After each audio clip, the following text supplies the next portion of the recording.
Well, shalom everybody, welcome back. Thank you so much for joining me. We're up to page 196 of volume 2 of Rabbi Avigdor Miller's New Translation and Commentary of Duties of the Mind, and we are in Shah HaBakina, the Gate of Examining.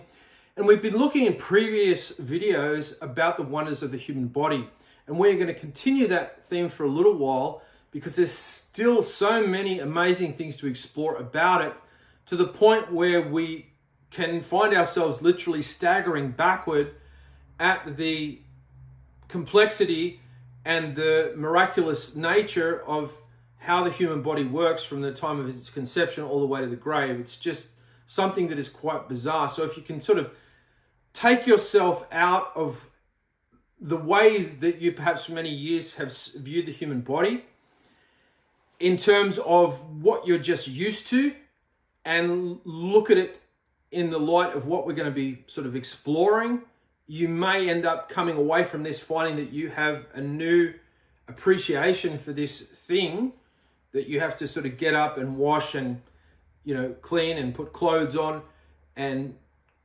go about your life with, and just really, really appreciate it.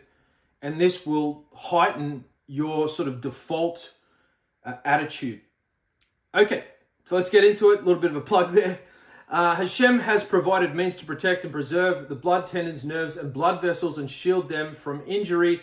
They are flesh, bones, muscles, skin, hair, and nails, all of which protect and cover the body to shield them from injuries. The hair, like everything else in the body, is a multitude of wonderful arrangements. Each hair has its own root, which is surrounded by a receptacle of oil. That little pool of oil keeps the hair supple. And the hair is not just a simple thing. Under the microscope or even a magnifying glass, hair can be seen as a tower, with successive stories, each of which is a little thinner than the one below it. Each story grows out from the one below it, with the start of each stage being clearly visible. Now, the hair, of course, protects the body and the head, and the author cites this as an example how Hashem has provided means to protect the delicate organs of the body. It is noteworthy that women have their hair on their heads all of their lives, whereas men don't. Their hair provides an extra measure of protection for women who are less able to defend themselves when attacked. Also, younger men who are more likely to go into battle have an extra need for protection, and so they generally don't lose their hair until they get older. But in addition to protection, hair serves with other purposes such as promoting marriage and procreation. A young man with a head of healthy hair is like an advertisement that he is capable of having children. A woman's hair makes her attractive and serves to announce that she is ready to get married. It is amazing to see somebody with long hair and to realize that all of this profusion of material is produced by the skin. A person doesn't eat hair, yuck, but the food that he eats turns into hair. Miraculous conversion, which is achieved by the cells in the skin of the head. Now, hair is just more than a protection as well, I might mention. It also has with it many spiritual aspects as well, both for men and for women, but there's sort of different missions that both sexes are sort of enjoined to pursue with the hair. We'll start with men. Men are forbidden to bring a razor to the head unless it is finishing a Nazarite vow. I was about to say Noahide. It's a Nazarite vow, which is a particular neder, that a man will choose to do for a period of time, or in rare cases like Shimshon, who was a Nazarite from birth, and he was to be a lifelong Nazarite. And so the halakha is that men should wear their head short, so it's perfectly fine for hair to be cut and trimmed and groomed, even the beard, even the peyot, the earlocks that men are traditionally wear. And I say traditionally, it is found in Leviticus 19:27, where it says not to trim the sides of the hair. And so technically speaking, the beard and the peyot, the earlocks, they can sort of grow as long as a person likes them to be grown. But the hair itself should be kept relatively short, if for no other reason but to at least sort of differentiate them at a glance or at a distance from a female. And generally speaking, men do look more handsome with short hair than long hair. And you could argue if a man does grow his hair long, and he looks after himself, he can look more like a woman than a man. So a woman, on the other hand, if they are not married, they can wear their hair out. But according to Jewish law, they have to have their hair covered, which brings in a whole discussion about wigs and mishpachat, which is the covering that the Orthodox Jewish women wear over their heads. Now, a married woman is to cover their hair, not to the point where we see in Islam with the women, wearing a covering where there's just a slit for the eyes. That's a bit sort of too extreme. In fact, a woman who is eligible to cover her hair, she can have some of her hair exposed, but generally the majority of her hair should be covered. Now, in the last 100 years or so, maybe longer, a tradition has formed in the Jewish world of women wearing wigs, which has brought with it some level of debate and criticism, because the idea is to cover the hair, and by covering it with a wig, which normally consists of a beautiful mane of hair, in some cases if the woman's past middle-aged, the hair could even look better than her own hair, and she's going out and wearing this in public and looking like she's got a full head of hair to most men who see her, and so it defeats the purpose. So on the one hand, while she's still covering the hair, which is according to halakha, she is nonetheless covering it with a fake head of hair, which is drawing the eye and the attention of every sort of man in the street who, has the gumption to look. So it's very, very interesting. Now, if a woman chooses to utilize her hair for the obedience of modesty, this will bring her to a high level of spirituality. And to the point where she, can really go to a high level.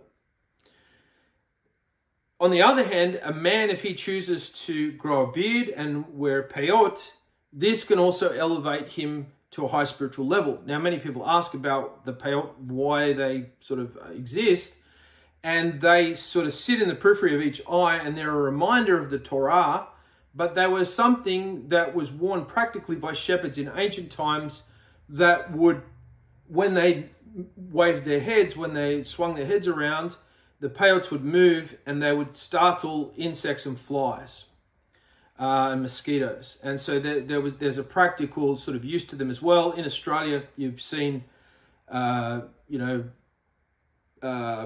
and things with wide brim hats, and they've got like bits of string and corks, hanging on the edge, the outer rim of the hat, and those constantly move, which, make all the sort of flies and the insects sort of stay away from their eyes and their mouth. Next, we're going to be looking at nails. The author views nails as a means of protecting the fingers. They do so by reinforcing and stiffening the ends of the fingers. Now, if we didn't have nails, it'd be very hard for us to do fine work because the fingers wouldn't end as in a tapered way as they do without fingernails. They protect the fingers from abrasions and from harm caused by contact with sharp objects. In addition, the nails have a critical function in making the hands more effective. A task as simple as turning the page of a book would not be possible without nails to stiffen the ends of the fingers. There are crafts that would be impossible if a person did not have fingernails. People also need nails to scratch themselves. In ancient times, everybody had lice, even royalty. Kings and queens used slaves to pick out the lice from their heads. The Gemara relates how wives used to pick out lice from their husbands' heads, from the heads of their husbands. How could they pick lice if they didn't have nails? While the author says we need nails to protect the body, it is not intended to limit the benefits or the wonders of nails. As was already stated, it does not have the space to go into details.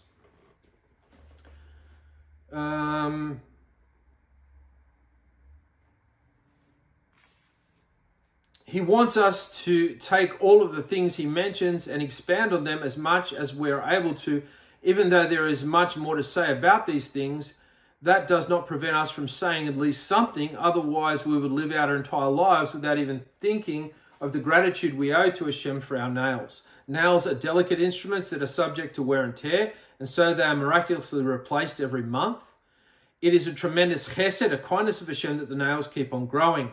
Now, the claws of animals are not like that. An animal's claws are a permanent fixture and don't continue to grow. In contrast, people have delicate fingernails which are used for delicate purposes. Accordingly, human nails need to be replaced, and so they continue to grow. Now, before we move on to the next subject, I want to also mention that nails are made up of what is called keratin. Keratin is like a hard, translucent membrane that is believed to be the final, wait until you hear this, the final minuscule remnant of the cloud of glory that covered the first humans, Adam and Hava, before their cloud of glory was removed from them due to their transgression. And so this keratin, which we only see now in the fingernail, and we can paint the fingernails, or if you're a female, you can paint the fingernails and you can polish them up and you can get them trimmed, a pedicure.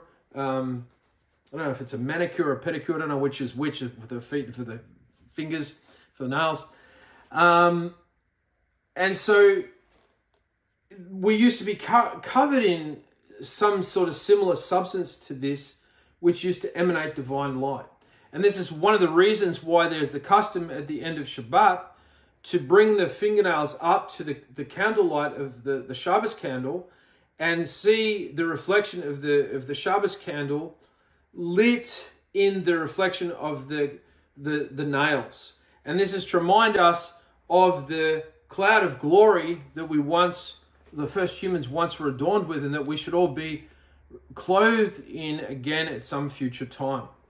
And so the idea is that we're to gain comfort from this fact that there'll be a future where we'll be again clothed in Hashem's divine glory. And this is meant to be a consolation in the wake of farewelling the Shabbat, which is a double portion of the divine presence. So it's extremely interesting, and there's much more to say about nails. One thing I will say, I've got a few notes here. Nail trimming. So people often cut their nails. It's very important that you dispose of your nail clippings responsibly. It's taught in Judaism that a righteous person will bury their nail clippings, and a pious person will burn them, and a wicked person will discard them anywhere. And we learn in Kabbalah that anybody who discards their fingernails, and a pregnant woman, if she steps over them, this could be detrimental to the pregnancy. Also, it's taught in Judaism that it's not good to cut your fingernails sequentially. You should always cut your fingernails out of sequence. I've written down the sequence here. So with the left hand, do I do this? No, but I cut them out of sequence. But I've got the exact sequence here that I was looking up beforehand. So that's number one. This is the left hand. This is the next nail that should be trimmed on the left hand. And then then the far pinky. And then over to the thumb. Then from the pinky to the index finger. And then finally over to the thumb. So I'll say that again. So number one, number two, number three, number four, number five. And with the right hand, we have number 7, number 8, number 6, because we skipped 6. Where's 6? Sorry, number 6, number 7, number 8, and number 9, and then number 10, and we finish on the pinky with number 10. So yeah, it's amazing what things you find. Now, should we do that? If you're a Noahide, I would just cut your fingers out of sequence. If you want to be really particular with that, ask yourself, are you particular with what you choose to say to people in conversation, or how modest you dress, or how you can control your thoughts, or your where you choose to look, your eyes. If you want to be scrupulous in one thing, just make sure that you are scrupulous across the board in the things that you may have a propensity to fail in. One of the worst things you can do is to start being stringent into areas that are neither here nor there. And at the same time, there are areas that you may fall prey to. You're not applying at least the same level of stringency to not falling prey to them in the future. You see what I'm saying? So I just want people to be very careful. And this is what people can tend to do with Kabbalah. They will sort of go and get lost in all this sort of mysticism. And if you sit them down, you'll find that they're really trying to run away from their problems and not sort of address them head on. So you have to be very conscious of that. Okay, so let's look at the next subject. When the baby, hang on, no, I've just skipped one page. We're looking at the newborn. So this is part 6, birth and the newborn infant. And then think of the kindness of the Creator in the caring way He guides the development of man by starting with the phrase, and then think. The author is reminding us again that our job is to think about these things as we say every day, quoting the Shemona Esrei, all the living shall thank you forever. The implication is that we need to think about these things so that we will know what to think, so that we'll know what to thank Hashem for. So it's one thing to sort of go around thanking Hashem, but it's another thing not to actually have delved into and investigated that which you're thanking Him for. So if you were to receive a gift and you are shown just in passing that this gift's going to help you in this way and this way, and you go, okay, that's great, and you say, thank you very much. But then later on, you find out that not only in 2 or 3 ways does it help you, but it actually helps you in 20 ways. Your appreciation of that gift will be far more profound, because you can see how not only does it help you just in obvious ways, but it helps you in a myriad of other ways that you didn't initially think of. And so your thank you is going to be more solid. It's going to be more profound. And so those of you that like to think that you are very thankful to Hashem, you need to be very inquisitive and indulge in investigations into the things that you profess to be thankful for. And so one of the things that you can find if there's insincerity is if you ask the person that they're thanking Hashem for something, what they know about that thing. If they can't tell you much about it, they're more concerned with just thanking Hashem and maybe have an appearance of being thankful. And they are thankful, but they don't really take the time to appreciate what Hashem has built for them and how it operates. They just know that it's a good thing to thank Hashem, so they're thanking Him because it's a good thing to do. And so that's sort of the difference there.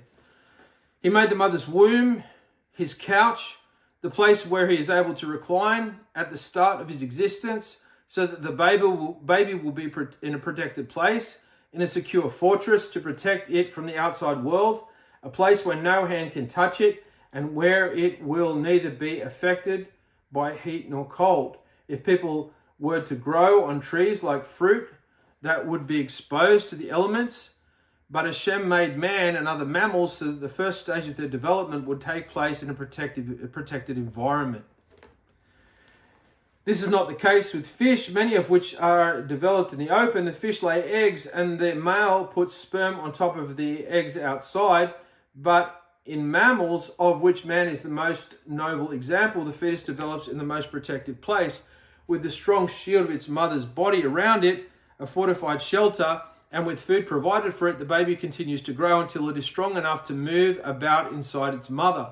Even a blow to the stomach of the mother is cushioned so that hardly any effect is felt by the baby inside. It receives its food without effect on its part because it can't do anything to get his food, which was prepared in a place to which no person could gain access under any circumstance. I mean, unless you endanger the life of the baby and the mother.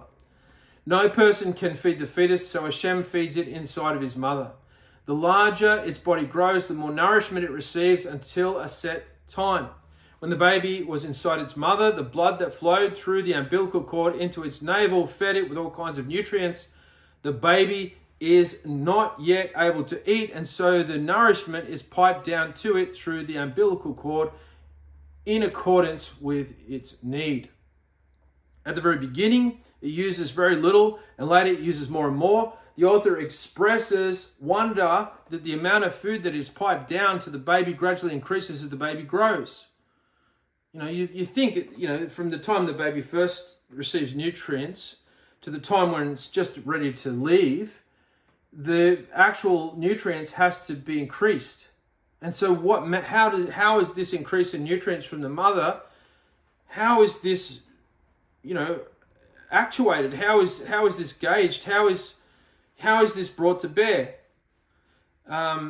At first, the baby takes very little nourishment from its mother, but as it grows, the amount of nourishment increases. How does this happen? Each stage of development is governed by a rigid time schedule, which is followed by both the mother's body and the growing baby. Now, that's a miracle, which again demonstrates the existence of a divine plan. It takes weeks and months for the baby to develop step by step, and each step is performed at its designated point in time. Finally, when the baby reaches full term, the whole system changes suddenly.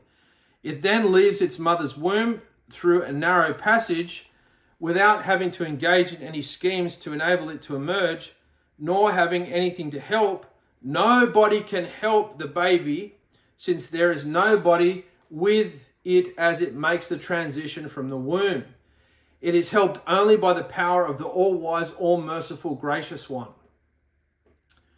who takes pity on his creatures. It is only through Hashem's compassion and kindness that he causes a living body to emerge despite the difficulty of the passage. Of course, we have midwives and obstetricians, but a woman may even give birth without any help at all. This is because the entire process is directed from heaven, and the birth occurs at the designated time when all the conditions are right. At that time, the walls of the uterus become softer and more pliable, and the passage is remarkably enlarged so that the baby comes out. Truly, this is a miracle, and it all takes place without anybody's assistance. Every aspect of the delivery is governed by the divine plan. During the birth, the baby's head is pliable and rubbery and may even be compressed as it comes out. Now, this is one of the interesting things I noted about my firstborn, my daughter, Hannah. When she first came out, her head was sort of the wrong shape and her eyes were kind of cross-eyed, and I was looking at her and I'm going, oh no, my daughter's going to have crossed eyes. And her head was sort of a bit elongated, and I was like, oh no, and no one said anything, and the midwives didn't say anything. I'm like, okay, I guess we just better go with this. And within a few hours, literally a few hours, her eyes she ended up closing her eyes actually. And it wasn't until later when we sort of got to see her open her eyes a little bit, they looked fine, and her head was the right shape. And so it's almost like the head sort of is malleable, so when it comes out, but then once it's out, it starts to take its proper form, reshape itself, and then harden. It's insane. It's absolutely insane, this whole stuff, all of this. But we're just used to it. We see it every day. Midwives see it every day. So that, it's no longer astounding for them, because they see it every day, and they see it in different ways, shapes, and forms. But it is, you see it once, you see it a million times. It's absolutely insane how this works. How all this works sort of in tandem with one another. The baby's head may be a little elongated when it appears, but after a while it regains its proper form. If the baby's skull was hard, like that of an older person, it might not be able to get out. But since it is soft, it yields. The mother's tissue is also soft and yielding together. And together a miracle takes place so that the living baby emerges from a small aperture.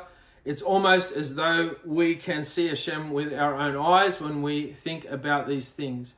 The author now quotes a verse that speaks about how animals are able to give birth. Animals have no midwives or obstetricians, and they still are able to give birth. This is as Hashem said to Job about animals, quoting Job 39, 1 through 2. Do you know the time when the mountain goat gives birth? Mountain goats give birth.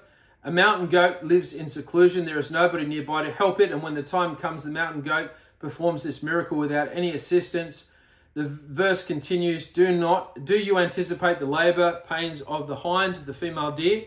Are you able to watch the time schedule of the hind? Did you count the months as they came to term, to know the moment of their birth? Who is there to count the months until their required number of months is filled? And so technically speaking, animals young, newborns, they're a lot more robust than a human newborn, because a human newborn can't do anything, can't really look after itself at all. Whereas across the animal kingdom, a lot of the newborns, they can at least kind of start to walk about pretty quickly. Who knows the time that animals should give birth? Who is there to supervise the process and make sure that it turns out according to the schedule? And Hashem is on hand even for the wild animals.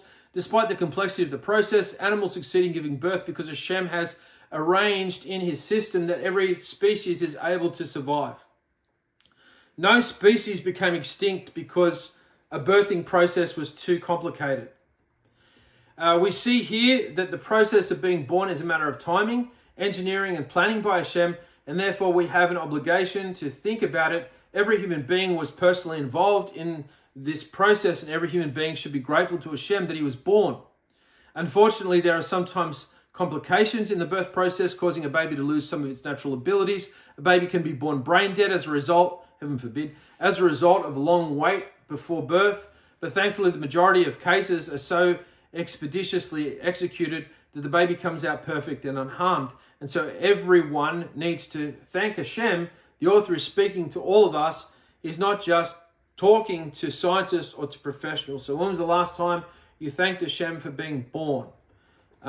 Chances are a lot of people would probably have said in the past they wish they'd never been born in moments of great pain and trial.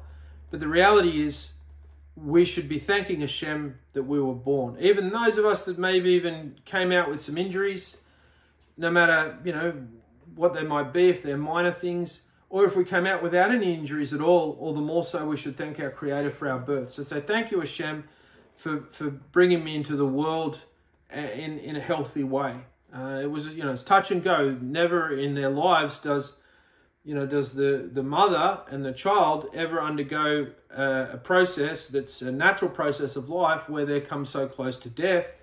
That is, unless she's giving birth to a girl, in which case when she comes of age and gets pregnant, she'll be brought close to death again by the process of giving birth herself. Growth with action. Appreciate your own birth. Here we go. You need to be grateful to Hashem that you were born and that the mercies of Hashem caused you to develop safely through the various stages of paternal development. If any one of the stages had been obstructed in any way, it would have been impossible for you to be born as a normal child. You would have been created as a defective being, or you wouldn't have been created at all. And since all of the processes were performed with perfect precision, you have to acknowledge to Hashem that He is our Creator. He is the great designer and caused you to come into existence perfectly with all the abilities that only Hashem is able to provide. So, if you haven't done that already, after you've clicked off this video, sit down and start thanking Hashem for your birth. There are multitudes of additional things that the author could have mentioned about the process of birth, all of which are miraculous. For instance, when a baby is still in the mother, the blood immediately passes from one side of the heart to the other without entering the lungs. There is a small opening between the two sides of the heart for this purpose, but as soon as the child is born, the opening closes immediately and permanently. From that point on, the blood passes from one side of the heart directly to the lungs, and after passing through the lungs, it is routed back to the other side of the heart. This change of the blood routing takes place in a fraction of a minute. Such a sudden change could not be explained as an unintended natural process. It was planned that the hole should immediately close up. On rare occasions, the hole doesn't close up as it should, and an operation is needed to close it surgically. Ordinarily, however, the hole closes immediately and forever. Who closes it? How does it close? The mechanism to accomplish this is mysterious because it's not a valve or a flap that opens and closes periodically. It's an opening that becomes sealed at just the right moment when it is no longer needed. The baby then comes out into this world with underdeveloped senses, except for the sense of touch and taste. So touch and taste, they're matured. For the most part. The faculty of touch and taste are all the baby needs at this point because they are what enable it to suckle from its mother. It naturally feels its mother's breasts, it tastes the milk, and that makes it eager to drink. Note, later the author will explain that being born without all the other faculties is a benefit for the baby. Later the author will explain that being born without all the other faculties is a benefit for the baby. It can hardly see at first, and it cannot understand anything at all. Even its hearing is not sharp. The benefit for the baby is that if it were aware of its condition, it would be extremely miserable. So Hashem makes it almost entirely unconscious. All the baby knows when it is born is that it needs to suckle from its mother. It feels her presence and it suckles. That is all it requires right now, and so the baby is completely happy. Now, this raises an interesting point in my mind that I want to share. And so what is being said here is that the faculties that aren't come to full fruition, because if they were, at least to the level that touch and sound, is it touch and sound? I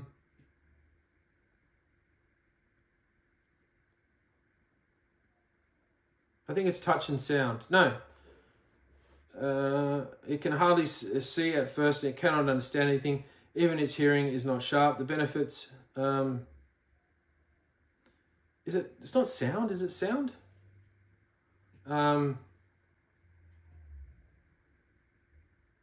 Excuse me for 1 second, I've just had a brain mishap here. It can hardly see at first. Okay. It cannot understand anything. Even its hearing is not sharp. Benefits for the baby is that if it were aware of this condition, it would be extremely miserable. Touch and taste. Let's back up a paragraph. And I just read it. So a baby only has touch and taste, right? And so if it had all the other faculties that are on par with touch and taste, excuse me, occasionally I have these sort of mind blanks. It would be too much for the baby. It would just come out and go, I can't cope with this, and die, right? But also too, when a person gets elderly and goes to a nursing home, if that happens, but it does happen with a lot of people, a lot of them sort of don't know where they are, and people call it dementia, people call it Alzheimer's or whatever it is. But I've always wondered if that's actually a good thing, because if an elderly person really knew where they were, in some cases or in a lot of cases, they would be quite depressed, and especially those that don't get frequent visits from their family, and they just know that I can't go anywhere, and the best I can hope for is to see some subpar performer come in and do a comedy show, or some school dance team sort of from third grade come in and do a sloppy dance number, and maybe I get to go to a bingo, my mind, I sometimes think maybe that's a good thing, that they're kind of a little bit sort of off with the fairies. Not fully forgetting who their kids are or anything like that, of course, but I just wonder if that's Hashem's way of, allowing, a little bit of mercy for people when they're in advanced years, and they're not long for this world. Anyway, if you agree with me or not, let me know in the comments, or explain yourself, if you've got a different view on that. The Creator provides the newborn baby's nourishment from the breast of its mouth. That's a miracle of miracles. All of a sudden, mother's milk comes forth. Where does the milk come from? The blood that nourished it inside of its mother is converted to milk flowing in her breasts. While the baby was inside its mother, it was fed by her blood flowing through the umbilical cord. That method of nourishment has now been replaced. Milk originates in the mother's blood. The bloodstream carries materials that turn into milk as soon as they reach the glands of the mother. Is it not a miracle that blood should turn into milk? The glands that produce the milk are in contact with the blood vessels from which they draw the raw materials for conversion. If a person could change blood into milk, he would be celebrated as the greatest inventor. And the composition of the milk is exactly what is required by a newborn human child. How is it that the breast, which is constructed from flesh and bone, is able to issue forth a fountain of health-giving milk?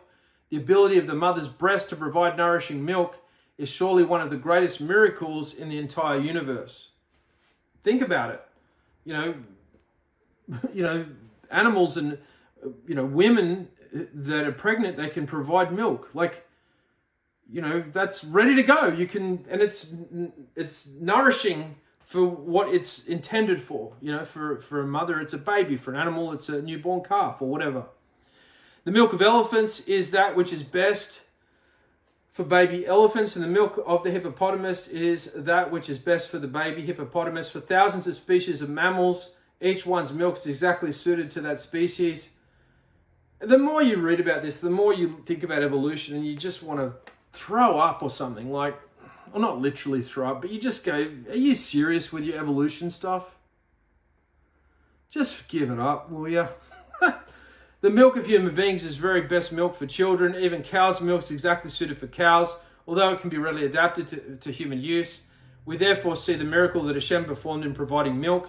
It is worth noting that the dairy cow does not drink milk. The cow consumes grass and water, and from those raw materials it is able to produce milk. The manufacture of essential products out of the most unlikely materials is, that's me, not you.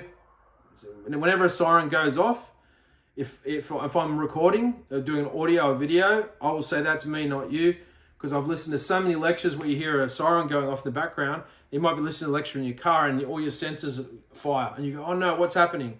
So that siren was me if you heard it. If you didn't hear it, the siren just went off.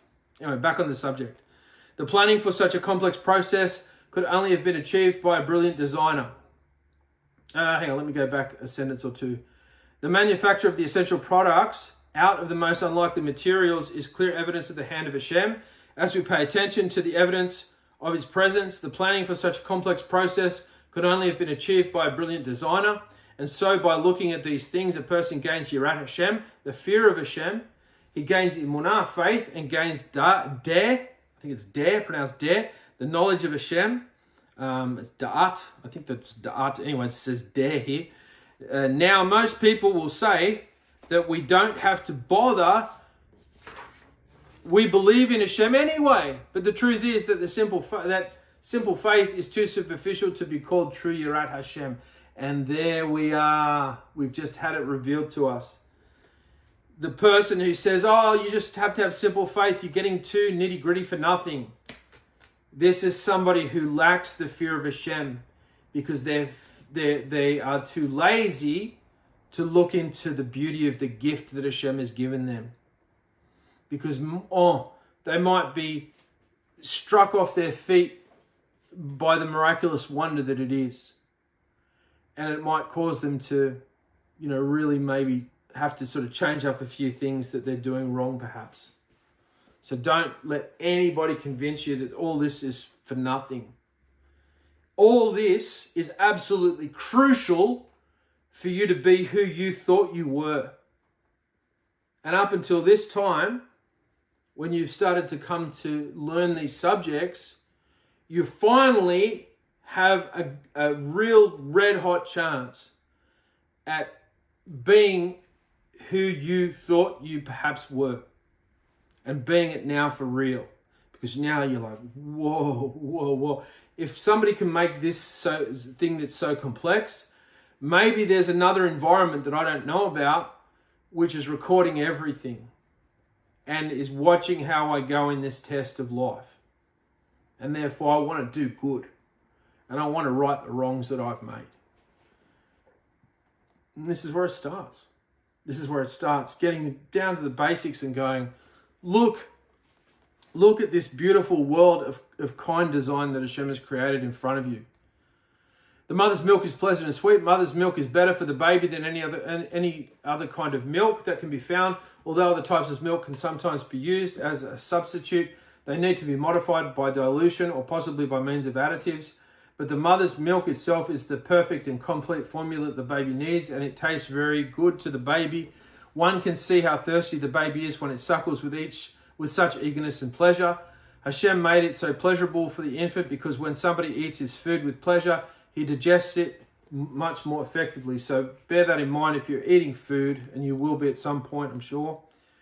Eat it with a good countenance. Eat it with a good mind, a good heart. Eat it with joy, and you'll find your digestive system will just be that bit much more effective to digest the food. If you're eating it in anger or you're worried about something, your digestive system will not function at its peak. Hashem made it so pleasurable for the infant because when somebody eats his food with pleasure, he digests it much more effectively. Just read that. The saliva and the stomach juices respond when something is more appetizing.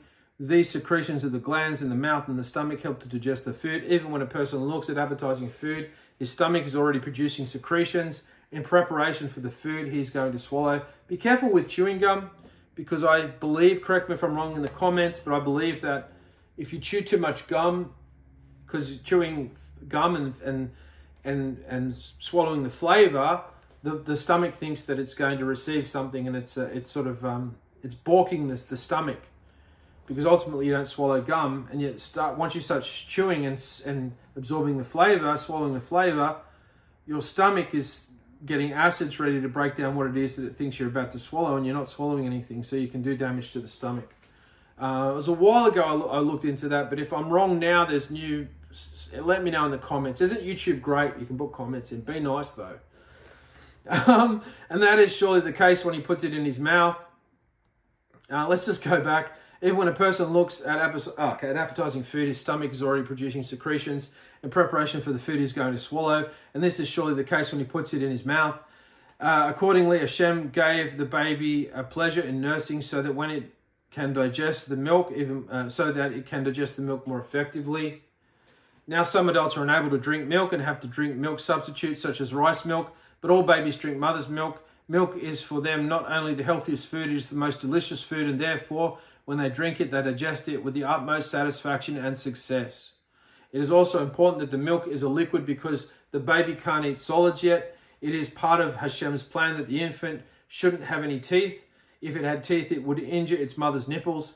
If so, it does not need teeth, but it is able to suck the liquid milk, which is exactly what it needs. The mother's milk is like a fountain that flows when it is needed.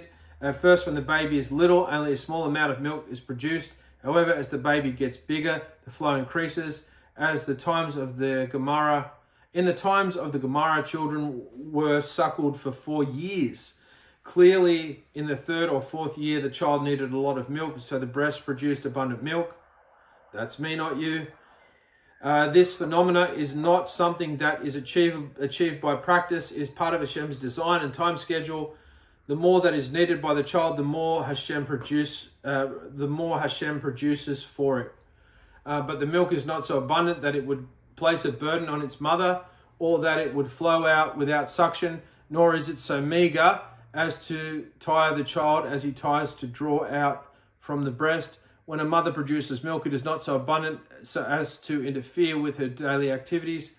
Hashem distributes the milk in small amounts that are convenient for her to carry. Also, if it were too abundant, it would flow out by itself and would be continually dripping from her at all time. The amount that the mother produces is just enough to remain in place until drawn forth by suction. If there were too little milk, and the child might get discouraged when it tries to suck out enough to meet its needs, so it's always exactly the right amount. Now, that's not something that just happens. We have to know that's one of the Chesed Hashem, and we need to thank Hashem for it. Thus, we find David HaMelech looking back with gratitude to Hashem and saying, "You made me secure in my mother's breasts," and that is from Psalm 22:10. Growth in action. Appreciate your life as a baby. Appreciate your life as a baby. Even though when you were an infant, you didn't have any sense to appreciate Hashem's kindness to you, now that you've grown up, you should express your gratitude to Him for what happened to you then. Even from the time you were inside of your mother, you should be grateful for the thousands of good things that happened there. Each step of your development having taken place successfully.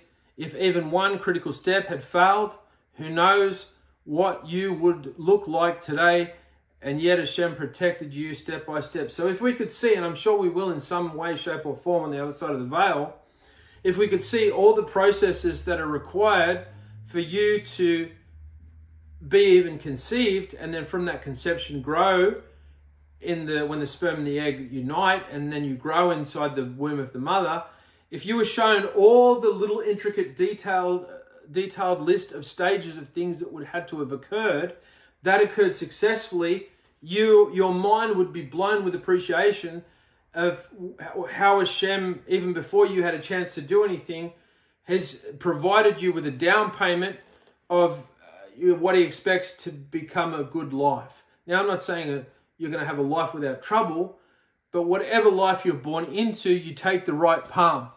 If you're born into a rich royalty, okay, you're going to have affluence and you're going to have other challenges that you won't have if you're born into a family of thieves. You know, Hashem just wants you to make the right decision wherever your circumstances are.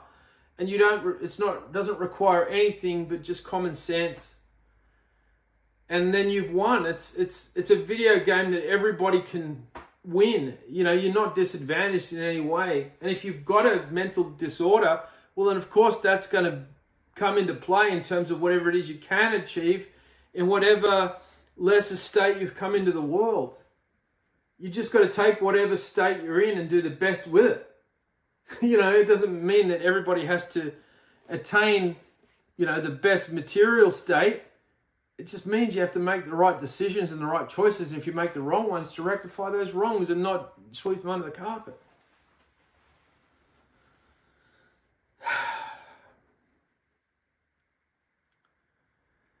Among Hashem's kindnesses in this is that he made a hole in the nipple just big enough, like the eye of a needle, not so wide that the milk would flow without suction, constantly dripping from the mother, or that the child would choke on the abundant flow when it suckles the breast. Furthermore, the hole in the nipple is not so narrow that the baby would have to labor in drawing it out while suckling.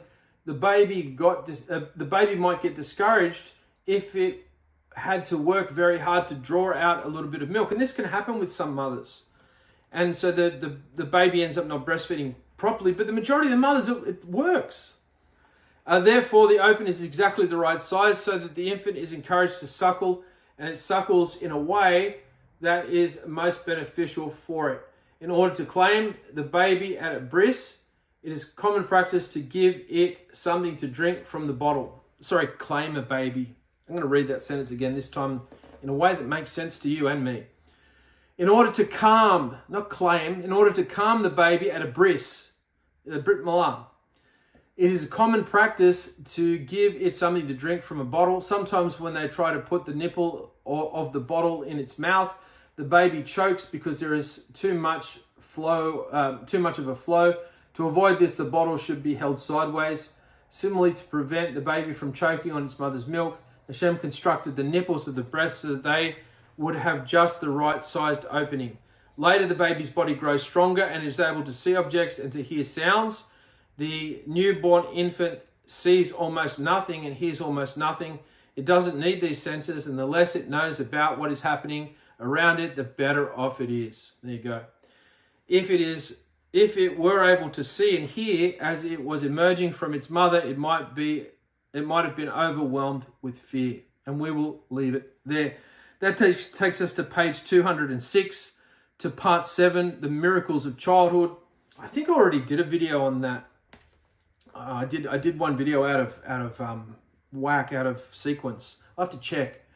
Anyway, thank you so much for joining me. Thank you for getting this far. I've been just mainly reading from the book, not offering much commentary today.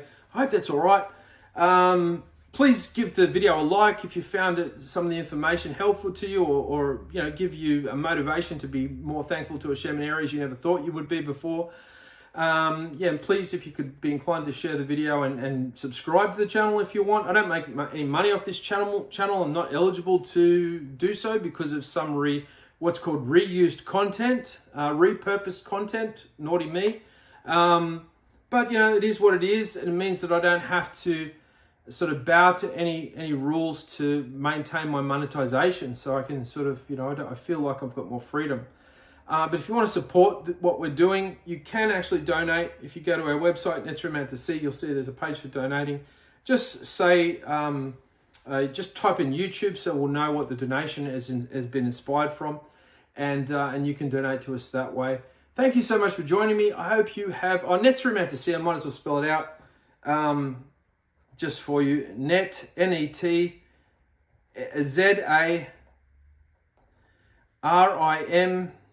Antasy is a Greek word. It means ancient ancient southern land. It's the original Greek name for Australia. And that's spelled ANTOECIE.com, and it's all one word, Netzeri Mantassi. Go there and just go up into the corner, you'll see donations. Hit us up with a donation, that would be much appreciated. And just type in YouTube and we'll know what has inspired the donation. Thank you so much for joining me. I hope you have a great day. Bye for now.